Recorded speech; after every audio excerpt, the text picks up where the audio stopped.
Muğla'nın Bodrum ilçesinde etkili olan fırtına, Gümbet Koyun'da demirli tekneleri kıyıya sürükledi. Olay sırasında yaşanan panik anları kameralara yansıdı.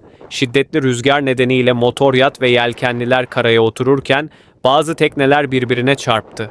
Denizciler hasarı önlemek için yoğun çaba sarf etti. Yetkililer fırtınanın ardından koyda toplam 8 deniz aracının kıyıya vurduğunu açıkladı.